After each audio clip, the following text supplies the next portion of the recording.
Качандыр бир убакта бир энеке боюндагы алдейин төрөмөкчү болуп толготот. Күйөөсү колтуктап төрөтүүнү алып жөнөйт. Бирок өкүнүчкө карай ал эне Аллах берген өмүрү бүтүп, бул дүйнө менен кош айтышат. Жана курсагындагы бала дагы. Бирок аны зарыга күткөн үйүндө чечекей бир жаш кызы бар экен. Ал кыз апаммага алдей алып келет деп күтүп отурган. Бирок байкоосуздан ага ушундай кара суу кабар келет.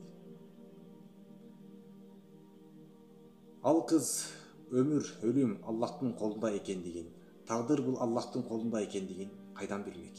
Бирок көкүрөгүндөгү арманы ушул 4 куплетчилик турда болот. Андан эсе көңүл буруп угуңуздар. Ырдын аты Байчечекей.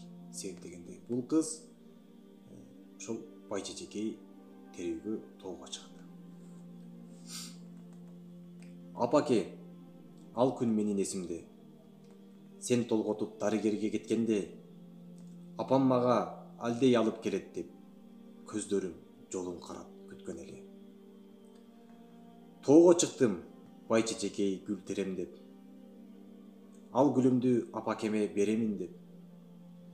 Апам мага тартуу кылган наристенин алдына байчечекти тиземин деп.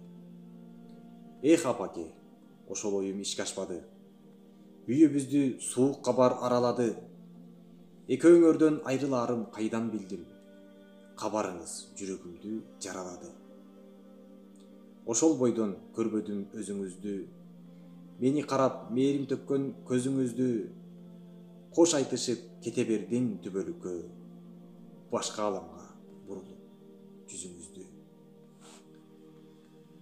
Мына ушундай кичинекей кыздын көкүрөгүндөгү арманы 4 куплеттерде айтылды. Муну менен мен эмнелерди айткым келет? Муну менен мен бул жашоодо апалар аман болсун. Бул жашоодо аталар аман болсун. Апа менен атанын бар болуштугу уулунун дайыма жашарып туруусуна себепкер болот. Ошондуктан урматтуу апалар, урматтуу аталар, ар качан аман болуңуздар, бар болуңуздар. Узак өмүр сүрүңүздөр. Узак өмүр сүрүүнү Аллах Таала насип этсин.